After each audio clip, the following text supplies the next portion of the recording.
તો વિદેશ જવા માટે અને ખાસ કરીને અમેરિકા જવા ટોફેલની પરીક્ષા આપવામાં આવે છે અને આ પરીક્ષામાં કૌભાંડનો પર્દાફાશ થયો છે. સાયબર ક્રાઇમ પોલીસે ઓનલાઈન પરીક્ષાના રેકેટનો પર્દાફાશ કર્યો. કોલેજની દિવાલમાં છુપો હોલ પાડીને ડમી રાઇટર પરીક્ષા આપતા હતા. HDMI સ્પ્લિટર દ્વારા સ્ક્રીન શેર કરીને આચરવામાં આવતું હતું કૌભાંડ. ગ્રીડ ચોકડી પાસે આર્ટ્સ કોલેજ કેમ્પસમાં લિંક હોરિઝોન કંપની દ્વારા આ કૌભાંડ ચાલતું. મૂળ યુપી અને હાલ અમદાવાદના બોપલમાં રહેતા તરુણકાંત શર્માની ધરપકડ થઈ છે. 3 લાખથી વધુનો મુદ્દામાલ પણ જપ્ત કરીને ફરાર આરોપીને પણ શોધવા કવાયત હાથ ધરી છે. મહત્વનું છે કે પોલીસે ડમી કોમ્પ્યુટર સ્ક્રીન શેરિંગ રેકેટનો પર્દાફાશ કર્યો, જેમાં ભારતીય ન્યાય સંહિતા 2023 અને IT એક્ટ હેઠળ ગુનો નોંધાયો છે. ત્યારે હાલ અમદાવાદના આરોપી હર્ષદ રાવલ અને અર્થ બુંદેલાને પકડવા ચક્રો ગતિમાન કરાયા છે. તો ટોફેલ એક્ઝામ કે જે ખાસ કરીને અમેરિકા જવા માટે આપવામાં આવે છે અને એ એક્ઝામમાં ઇંગ્લિશની અલગ અલગ પ્રકારે ટેસ્ટ થતી હોય છે. આ ઇંગ્લિશની ટેસ્ટના કેટલાક જરૂરી બેન્ચમાર્ક હોય રિઝલ્ટમાં તો જ અલગ અલગ યુનિવર્સિટીઓમાં એડમિશન મળતું હોય છે. અને એ ટોફેલની પરીક્ષામાં ડમી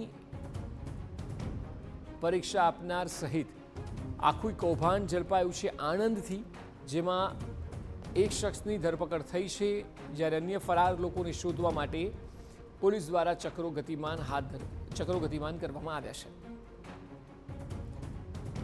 આખા કૌભાંડમાં આરોપી પાસેથી 3 લાખનો મુદ્દામાલ પણ ઝડપાયો છે. અન્ય લોકો ફરાર છે, જેને શોધવા માટે તજવીજ હાથ ધરાઈ છે. HDMI સ્પ્લિટર દ્વારા સ્ક્રીન શેર કરતા હતા અને ત્યારબાદ આખા કૌભાંડને અંજામ આપતા હતા. વિષય પર વધુ માહિતી આપી રહ્યા છે આણંદથી TV9 સંવાદદાતા ધર્મેન્દ્ર કપાસી. ધર્મેન્દ્ર, જણાવો કે આ આખું રેકેટ કઈ રીતે ચાલતું હતું અને હવે તપાસ કઈ દિશામાં થઈ રહી છે? સમગ્ર મામલાની વાત કરવામાં આવે તો જે અમદાવાદનો એક કિસ્સો હતો તેના દ્વારા આણંદ રામકૃષ્ણ સેવા મંડળ સંચાલિત આણંદ આર્ટ્સ કોલેજનો સંપર્ક કરવામાં આવ્યો હતો અને પોતે ટોફેલની પરીક્ષાનું સેન્ટર ચાલુ કરવા માંગે છે તે બાબતની તેણે વાત કરી હતી. અને બાદમાં આણંદ આર્ટ્સ કોલેજના પ્રિન્સિપલ અને સંચાલકો દ્વારા તેને આણંદ આર્ટ્સ કોલેજની અંદર જ સેન્ટર ફાળવવા માટેના રૂમ ફાળવવામાં આવ્યા હતા. મહત્વની બાબત એ છે કે જે પણ ઈસમ છે તેના દ્વારા તરુણકાંત શર્મા નામનો જે ઈસમ છે બોપલમાં રહે છે તેના દ્વારા લિંક હોરિઝોન કંપની નામનું સેન્ટર ચાલુ કરવામાં આવ્યું, જેની અંદર ટોફેલ સહિત જુદી જુદી ઓનલાઈન એક્ઝામ લેવાની પ્રોસેસ ચાલુ કરી હતી. થોડા દિવસ પહેલા જ આ ભાડે આપવામાં આવ્યું હતું.